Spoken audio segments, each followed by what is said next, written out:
Now, the greatest radio shows of all time. Suspense. The Shadow Node. Washington calling David Harding, counter-spy. Classic radio theater. The Great Gildersleeve. Fibber McGee and Molly. Dragnet. Gunsmoke. The Lone Ranger. Now, step back into a time machine with your host, Wyatt Cox. Good evening, friends of the Inner Sanctum. An hour of crime drama here. A little later on, we'll wrap up a Yours Truly Johnny Dollar story. But we'll start out with Crime in Peter Chambers, going back to June 29th, 1954. And this episode of the program is entitled The Bubbles Club.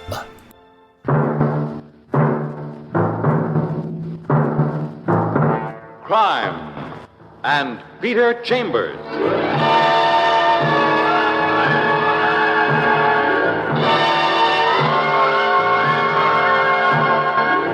Created by Henry Kane, transcribed and starring Dane Clark. Private investigator, duly licensed and duly sworn, Peter Chambers.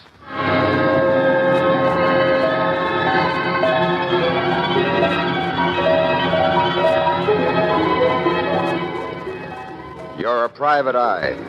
That's your business. Anything else, that's for laughs. It's mid-afternoon of a wonderful summer's day, and you're seated on a bench in Central Park, drinking in the sunshine. As a private eye, you're notorious for drinking much more stimulating intoxicants than sunshine. But you don't figure to be fired out of the union because there is a lush and beautiful blonde seated beside you. Her name is Bubbles Grecco, and she owns, operates, and performs in a spot on 52nd Street called the Bubbles Club. Ah, Bubbles Grecco. The air, the sun, the sky, the green trees. Oh, it takes a night worker to appreciate all this. Yeah, you and me both. Don't you love it? Sweetie, as long as I'm near you, I love it. I love anything. No kidding, Pete. This night work, dancing in a club all the time, sort of gets you down. Well, it's a mood, sweetie. It'll pass. There's too much sunshine. You're just not used to it. Don't rib me. Oh, I wish I could. No glamour, that's it. Just work. Hey, you really got it bad this afternoon, haven't you? Bubbles Grecco, probably one of the 10 most glamorous women in the country. Great dancer, owns her own nightclub, independently wealthy. And she complains? What would you like to trade it all in for? You want the truth? Well, what else, my lovely Bubbles? I'd like to be a private detective. What? You switching the rib on me? No, it's the truth. I think you guys have got the best racket in the world. Always excitement, always activity, no boss to answer to. Action all the time. And when you feel like it, you just knock off and loaf. You know, I think you're serious. You're crazy, but I think you're serious. Honey, if you had just one case, if you experienced just one case, you'd be cured. Yeah? You want to bet? I'd love to bet. Good. You're the sporting type. Let's bet your fee against 6 months of free drinks in my plush saloon. No, you talked yourself into a wager, except for one great big catch. Such as? What fee? Meaning? What fee? For what case? Beautiful as you are, irresistible as you are, you think I'd be sitting here actually letting the grass grow under my feet if I had a case? There is no case. There is no fee. Hence, there is no subject matter for our hypothetical wager. That's what you think. Huh? Do I, detect a prospective client in the offing? You detect pretty good, Detective. But there's one condition. Name it. Well, as part of our wager, since I'm to learn by experience, you got to keep me on the ball with this thing every minute of the time. I got to know from the beginning to the end. Sold. Now, who's the pigeon? Aristotle Skanos. Aristotle which? Aristotle Skanos. He's a Greek gentleman. He's only been in this country about 4 days. How do you know him? Well, I'm Greek, Pete, of Greek extraction. Anyway, this guy comes into the club, a very aristocratic gentleman. Comes in for a little relaxation, and we get to gabbing, and what do you know? He can use a private eye. For what? Search me. I mentioned your name, and I know he's been checking on it. Anyway, you've got a date with him for tonight. Bubbles Club at midnight. And don't forget our wager.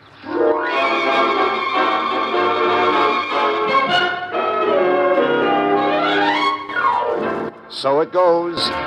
Bubble dancer or senator's lady, you never know where a client drops from. Let's face it, you're in a business that's as screwy as a $3 bill.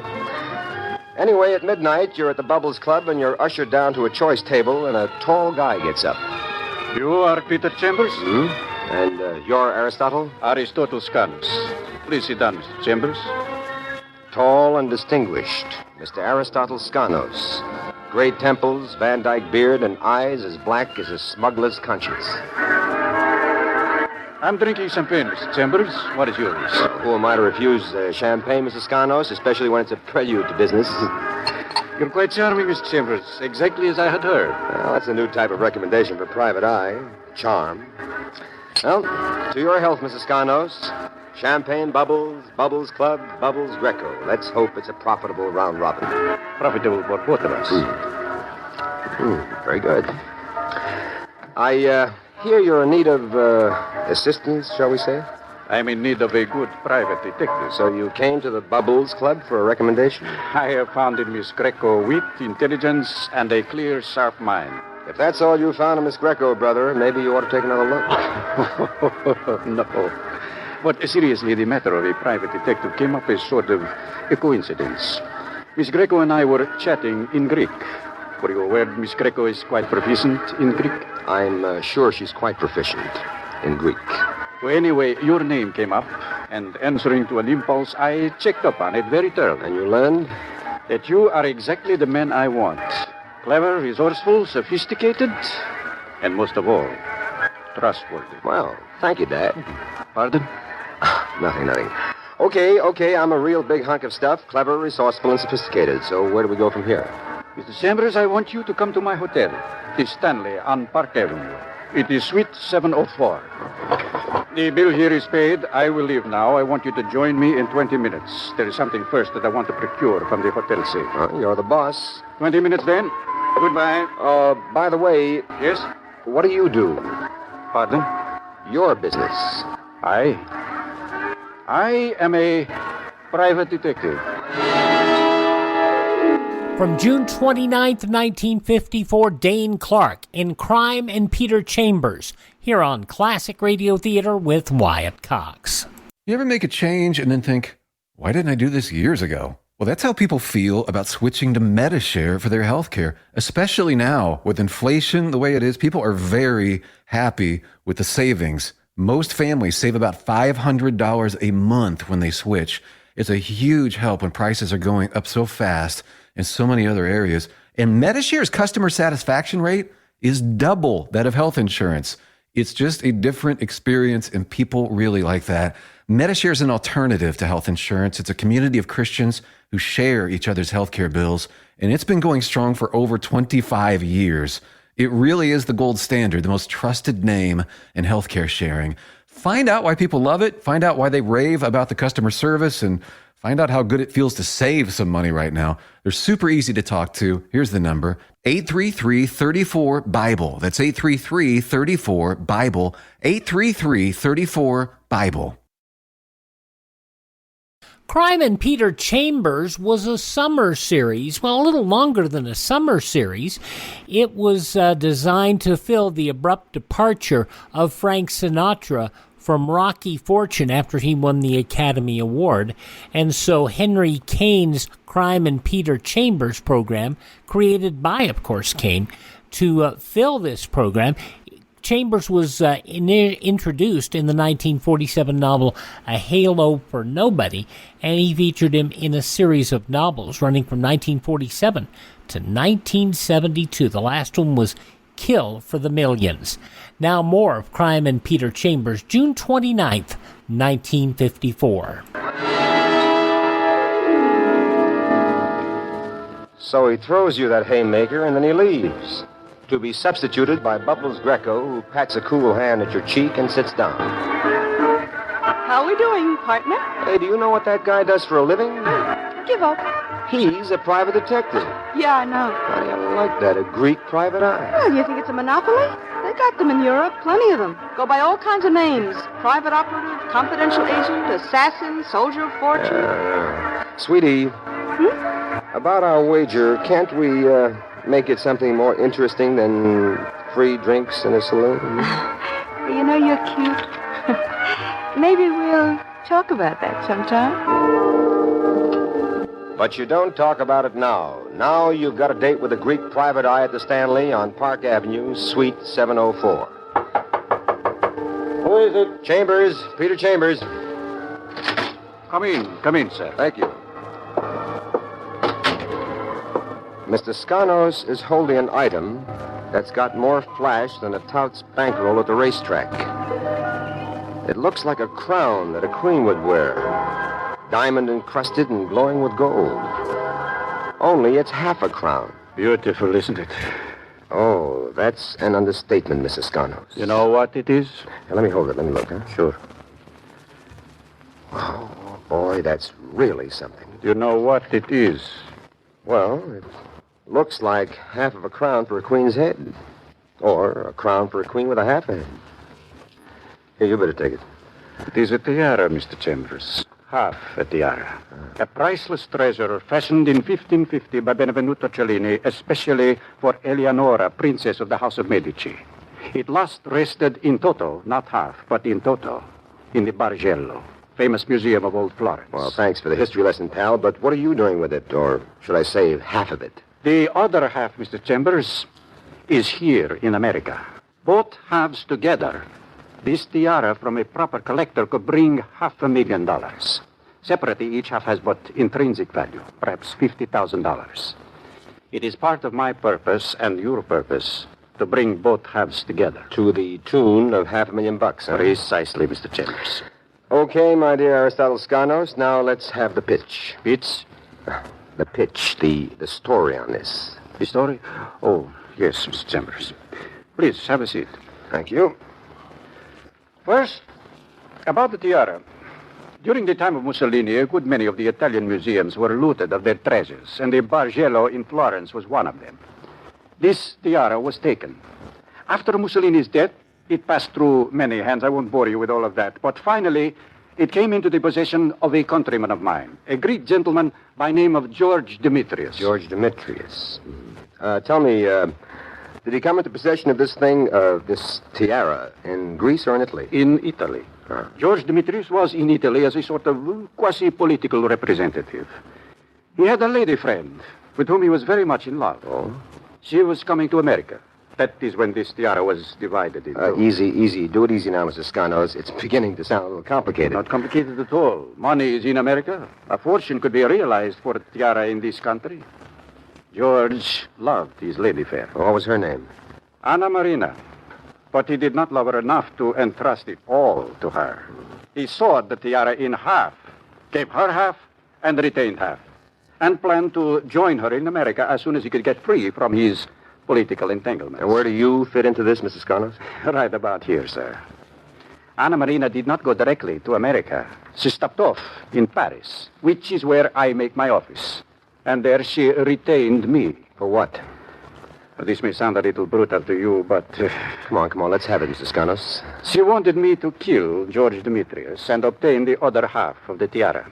Oh, that's a real sweet dame. And what were you supposed to get out of that?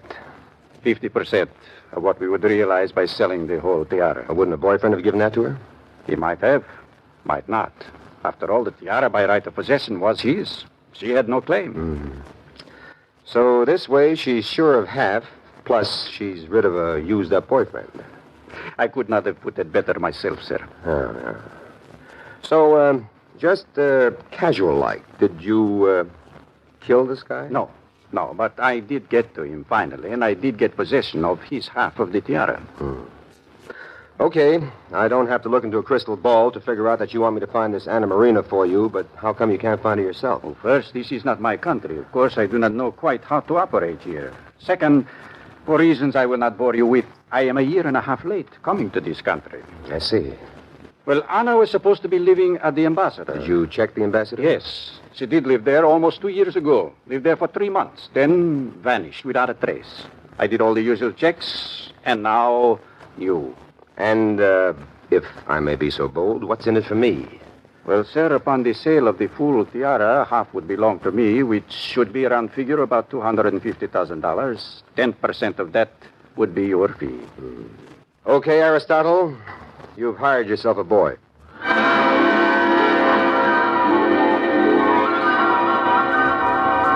You go home and you go to sleep. And you have nightmares about foreign assassins and slinky lady spies and daggers and tiaras and poison in a vegetable soup. But the next morning, you're out in the sunshine again with Bubbles Grecco, and as per promise, you bring her up to date. Oh, it's so exciting. You can just bust. And what's the next step? Cherchez, as the boys in the pool room say, la femme. Yeah, but how? Did you ever hear of Perry Quimby? You mean that fancy jewelry store on Madison? Well, that's the front. And what's the back? Quimby's the top fence in this country. There ain't been a hot huck of jewelry of real value that hasn't passed through good old Quimby. Now, that dame's been here practically 2 years with her half a tiara. She must have wanted some wood on it. And so you're going to see Perry Quimby, huh? When? Right now? Hey, as a matter of fact, I'm late for my appointment already. Bye, Bubbles. Good luck, honey.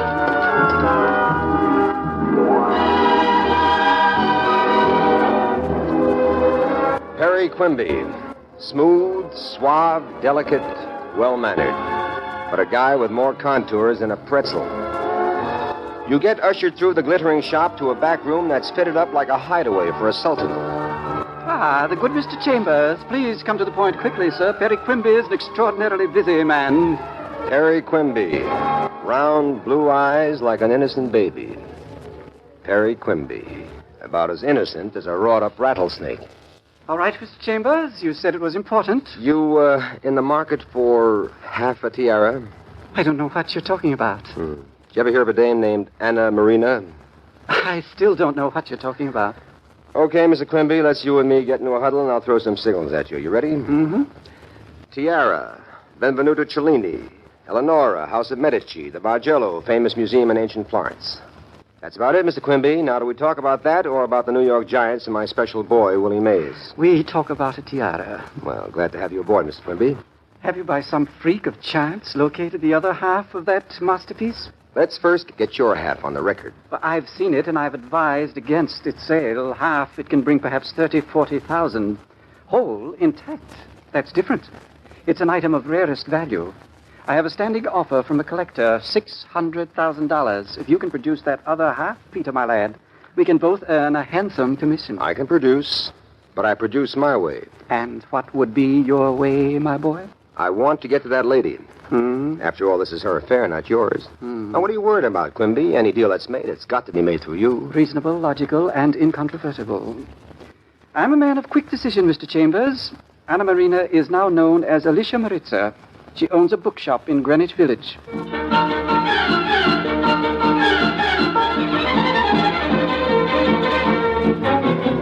So you're doing the scooter again. Down to Greenwich Village to the address Quimby gave you, and you meet Alicia Maritza, or Anna Marina, or whatever her real name is. Turns out to be a sultry dame with a hefty figure and a seductive look. You state your business, and she leaves the shop in charge of another and takes you to her apartment just above her shop. And there she calls Perry Quimby, and he must have given you a perfect write-up because she comes back glowing. Mr. Chambers, I believe we are in business. Good, Miss Marissa. Mr. Quimby tells me I can trust you implicitly. Therefore, I shall deal directly with you. You can tell that to Aristotle Skanos. I shall have no reason to see him. You will be the complete intermediary. Skanos won't complain. All he's interested in is his half of the proceeds. And he shall receive every penny of that. The plan, then, is this. I go to my bank vault right now, obtain my half of the tiara, and return here. You go to Skanos, obtain your half, and also return here. Then together we go to Mr. Quimby, and the first step of the transaction shall be completed. Good enough. Then go, Mr. Chambers. Time is of the essence.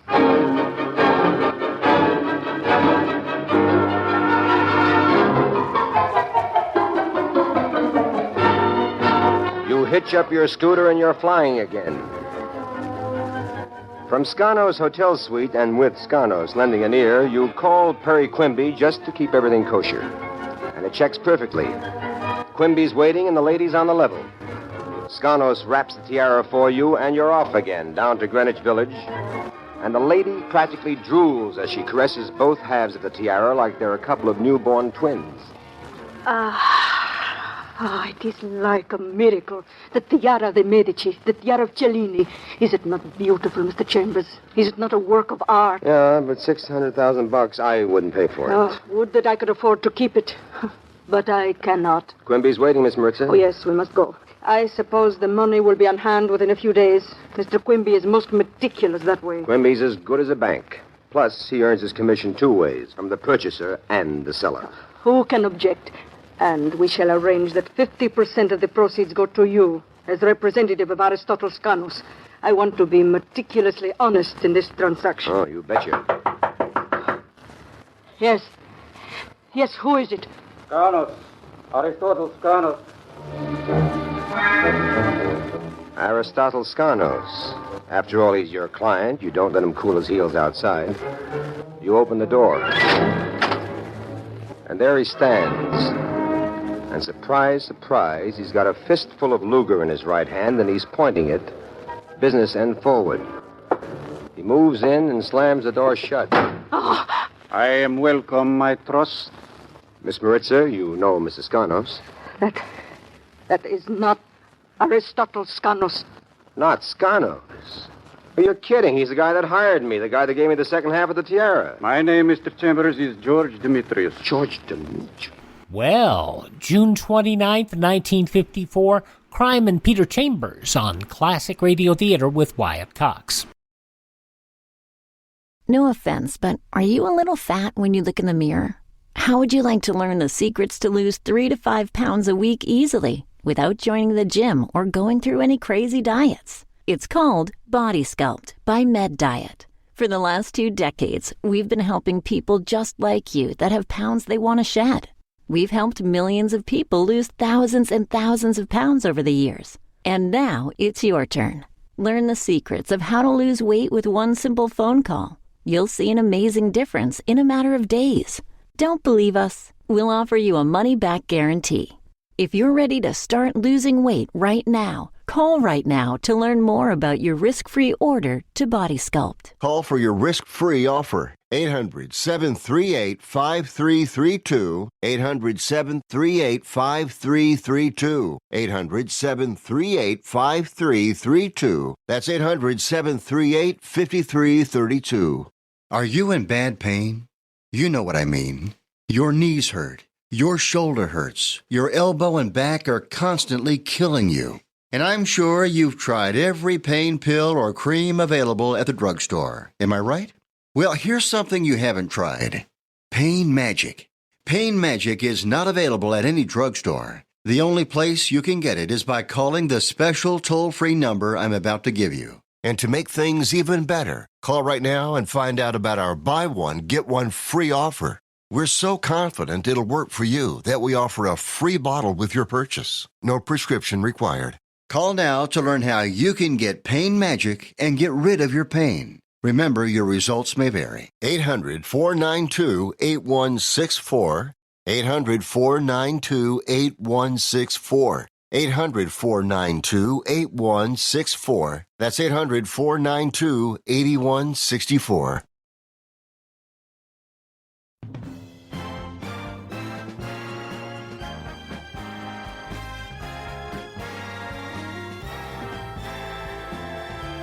Now on Classic Radio Theater with Wyatt Cox, the conclusion of Crime and Peter Chambers from June 24th, 1954. You mean that guy? You mean you two? Yes, we two. This lady, the light of my life, turned out to be, as you say here in your country, a filthy double-crosser. But what you told me about this, Skanos, Most of what I told you was true. She hired him to assassinate me and to steal what was mine. No, please, George. He tried, but he failed. The tables were turned. I killed him in self-defense. But before he died, he told me all. Told me all. Then I took his credentials, but I could not leave Italy, not for a long, long time. But finally, I am here. And as Aristotle Skanos, I sought my lady love. And now Now I have found her. George, please, George. What are you going to do? George! I shall do to you what you wanted to do to me. Now, look, just a minute. I shall kill you, my lady fair, and then I shall take what is mine and return to my country. There is a plane leaving tonight. I'm prepared to take Now, it. just a minute, Mr. Skanos, or Mr. Demetrius, or whatever your name is. Mr. Chambers, you have been most kind and most efficient. For the time being, I shall have to bind you and gag you and keep you here so that I may leave this country. That is, after I have attended to my lady fair. But someday when the tiara is sold, you, Mr. Chambers, shall receive your full and just commission. That's real sporting of you, pal. But at the moment... A dame like that is probably entitled to every bullet in the Luger. But the Boy Scout in you just can't let it happen. So you throw a body block at him. Down you both go, and the Luger is the most important item in the scrap. He uses it before you can get to it. And wings you. But then you do get to the gun, and you club him senseless. And you've got Skanos on the floor, or is it Demetrius? And you're pointing the gun at Miss Maritza, or is it Miss Marina? And you drag yourself to the phone, and pretty soon the place is flooded with cops. And then you're home, with the slug out of your shoulder and a bandage around it, but Bubbles Grecco is making like a nurse, and that sort of evens it up. You bring her up to date on current history. Oh, it's all so exciting, so exciting. Yeah, well, let me give you the final deal on it. Demetrius is getting deported to be tried for the murder of Skanos. And Miss Marina is getting deported to be tried for hiring Skanos to murder Demetrius. It gets a little mixed up, doesn't it? Well, and that tiara? Well, that goes back to the museum in Florence. Well, where does that leave you? Well, with a slug in my shoulder and no fee. And right now, I'm willing to trade in that 6 months of free drinks for, well, let us say a bit of special attention from my gorgeous nurse. Something like this? Oh, yeah. Oh, it's a pretty good sample. Tell me, Bubbles, do you still want to be a private eye? No, sir. From here on in, Bubbles sticks to Bubbles. Oh, yes. And so do I. And there you've had Crime and Peter Chambers.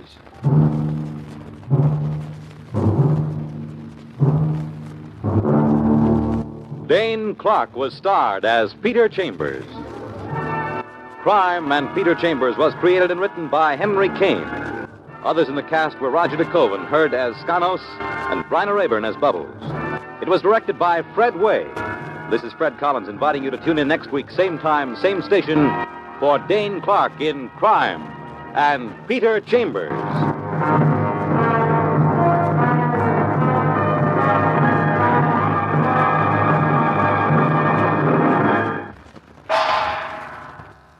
June 29th, 1954, Crime and Peter Chambers on Classic Radio Theater with Wyatt Cox. Are you suffering with arthritis or osteoporosis? Do you have diabetes? Did you know that these are just 2 of the hundreds of diseases that have seen improvement with Dr. Wallach's incredible longevity products? You can't get them at a health food store. The only way to get them is to call us at 800-214-0065. That's 800-214-0065. Do you have heart disease, fibromyalgia, or high blood pressure? Do you have a terrible time losing weight? Dr. Wallach can help. He was a veterinarian and cured diseases in animals. He felt that he could do the same for humans, so he became a physician. Over 50 years of research and helping people like you goes into every bottle of Dr. Wallach's amazing discoveries. Do you want to feel better? Learn how to treat the cause of your problem rather than covering up the symptoms with drugs. Call 800-214-0065. That's 800-214-0065. Now on Classic Radio Theater with Wyatt Cox, as Bob Bailey likes to refer to it, the wind-up. The 5th part of the 5-part Yours Truly Johnny Dollar story, The Longshot Matter. This episode originally broadcast June 29th, 1956. From Hollywood, it's time now for Johnny Dollar. This is Laura Considine, Mr. Dollar. You don't know me, but... Oh, but I do, Mrs. Considine. You're the best friend a doctor ever had. Dr. Palmquist, that is. Mr. Dollar... He paid you a professional call the night his wife was murdered. That was lucky. Alibis don't grow on trees. Just a minute, Mr. Look, Dollar. lady, I've been slugged, shot at. Matter of fact, someone tried to pick me off with a rifle a couple of hours ago, right near your house. Maybe Dr. Palmquist will alibi you this time. Return the courtesy. Will you please listen? I've got to see you. I've got to talk to you. All right, when? An hour. The bar at your hotel. The martinis will be waiting.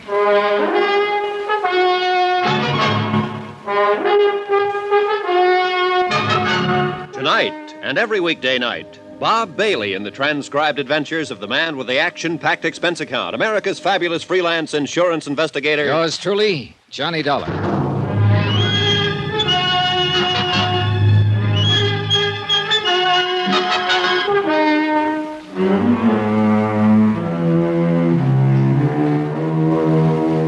From Special Investigator Johnny Dollar to National Underwriters Association, 1180 River Road, Hartford, Connecticut. Assignment, the Longshot Matter. Expense account concluded.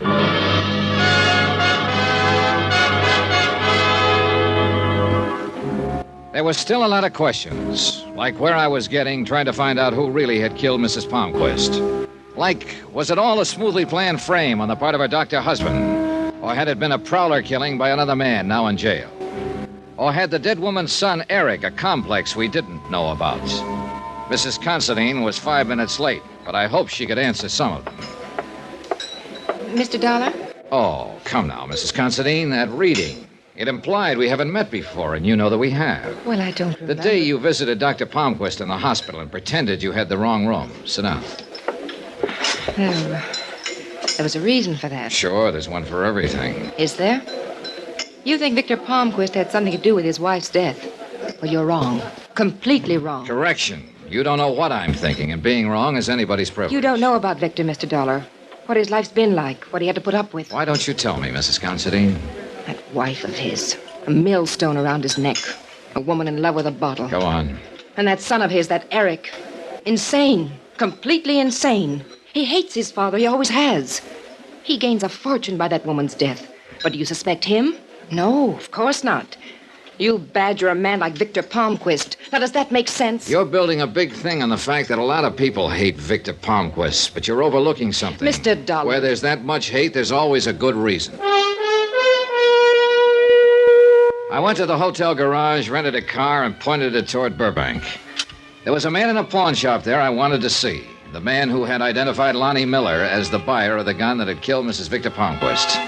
He turned out to be a mild, friendly little guy with thick glasses and a desire to please. He barely glanced at my identification, pushed it back over the counter to me, and smiled.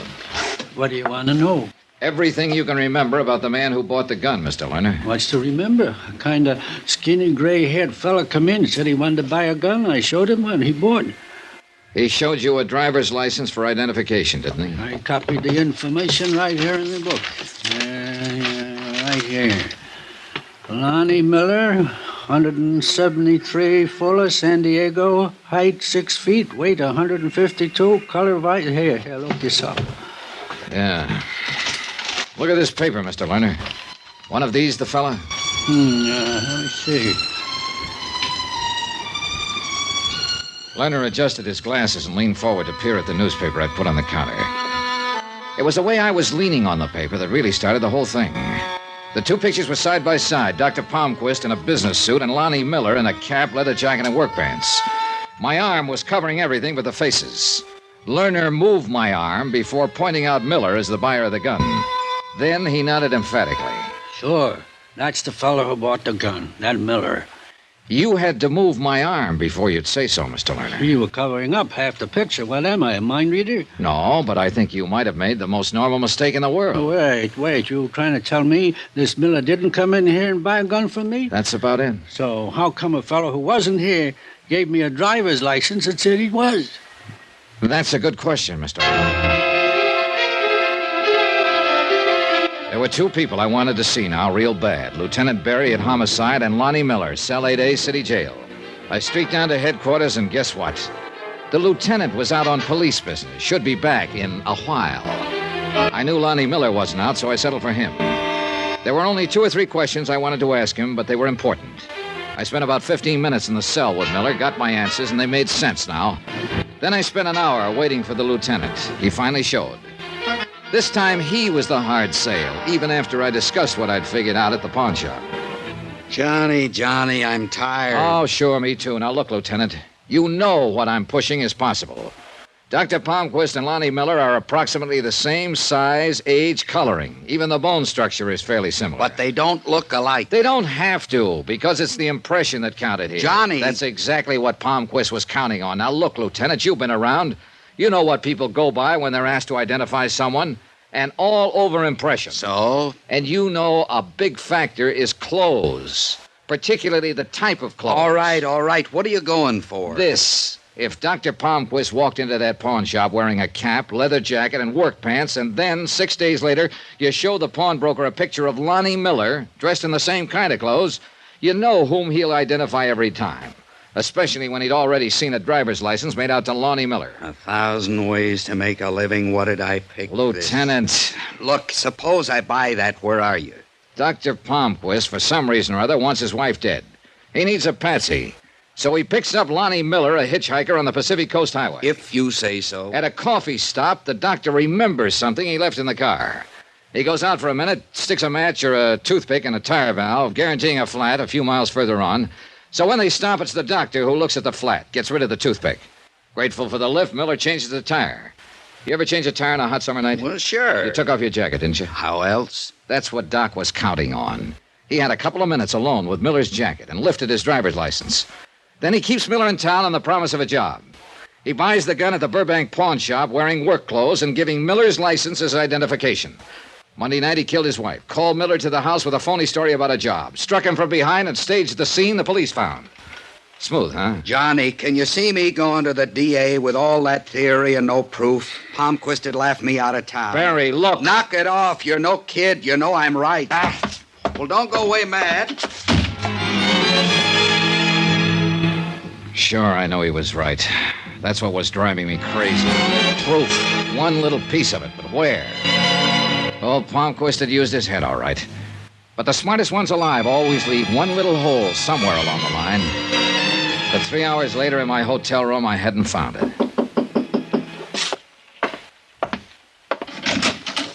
Steffi, what are you doing here? Johnny, Eric's been drinking all day, brooding, working himself into a rage, saying terrible things about Mrs. Considine and his father, and about his father being a murderer. I don't know what he'll do. Help me, Johnny, please. He give you any idea of where he was headed? He mentioned going home to get a gun, and then going to Mrs. Considine's house. Johnny, I'm afraid. All right, come on.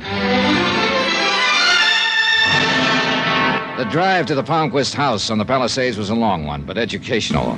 Because Steffi had nothing to hide now.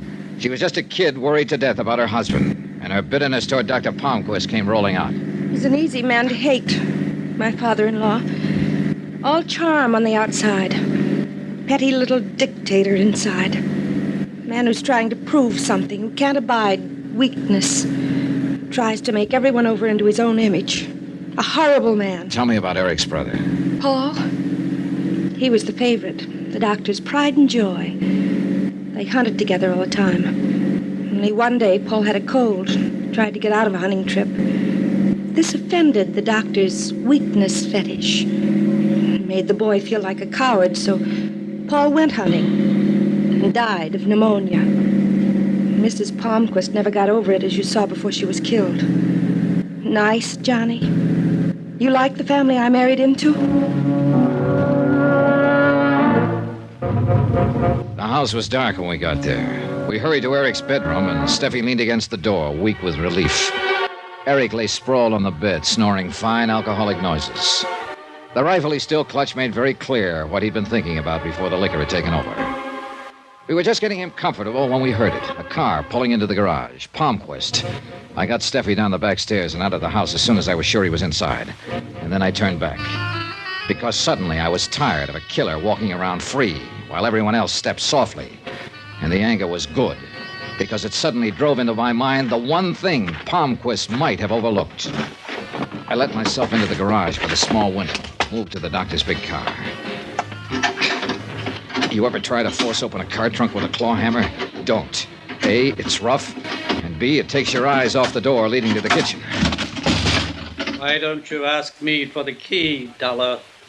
A gun, Doctor? No instrument of healing? Oh, that's nice. And it tells me something about the trunk. That there's a spare tire in there that's flat, but doesn't have a puncture. A service station might remember a thing like that, huh, Doctor? Right, Mr. Dollar. Goodbye. He couldn't pick me off because of the car, but the car was working against me, too. You did better with a rifle yesterday, Doctor. I'll manage, Mr.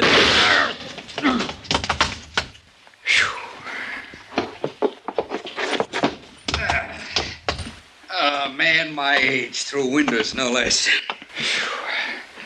He had it? Nah, he'll look good in court. Small question, Lieutenant. Not that I'm ungrateful. Ask. Aren't you a long way from home? I didn't like the look in your eye when you stomped out. You know something, Johnny? You're easier to tail than a trolley car. Expense account, item 12, $71. L.A. hotel bill. Item 13, $174.90. Return airfare to Hartford. Expense account total, $490.80. Details? Eric Palmquist admitted sending us the original warning note out of fear of his father. He never knew till the death of his mother that he himself was the beneficiary. Remarks about Hollywood. Let's call it the Easterner's Revenge. Quote, it's a nice place to visit, but I wouldn't want to live there. Unquote. Yours truly, Johnny Dollar.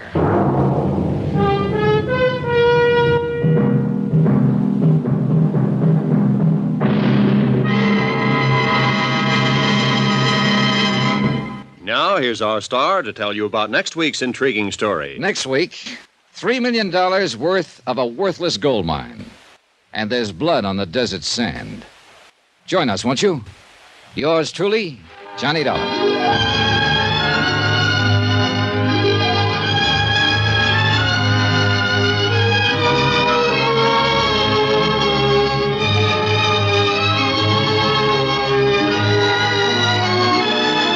Yours truly, Johnny Dollar, starring Bob Bailey, is transcribed in Hollywood. Written by Tony Barrett, it is produced and directed by Jack Johnstone. Heard in this week's cast were Virginia Gregg, Victor Perrin, Lillian Baeff, Russell Thorson, James McCallion, Edgar Barrier, Don Diamond, and Herb Butterfield. Musical supervision by Amerigo Marino and Carl Fortina. Be sure to join us on Monday night, same time and station, for another exciting story of yours truly, Johnny Dollar. Roy Rowan speaking.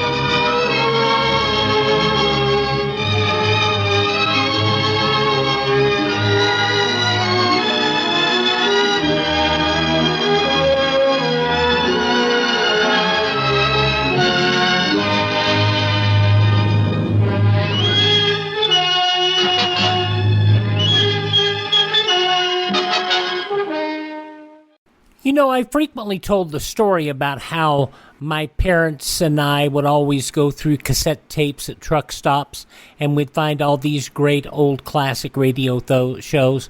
When I went to college, one of the things I wanted from my folks, because I was majoring in communications, was a reel-to-reel tape recorder. And, of course, I got me a reel-to-reel tape recorder. The first set of old-time radio shows I bought on my own were a couple of reels of yours truly, Johnny Dollar.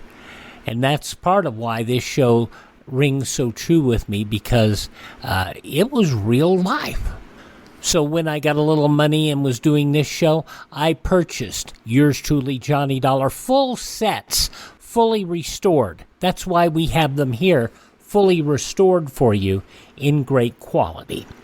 Alrighty, that was from June 29th, 1956. The yours truly, Johnny Dollar story here on Classic Radio Theater with Wyatt Cox. Please thank this station. Support their advertisers. It's their kindness and courtesy that allow us to be with you each and every time we roll around on your favorite station. If you miss a day, you do not have to miss a single show.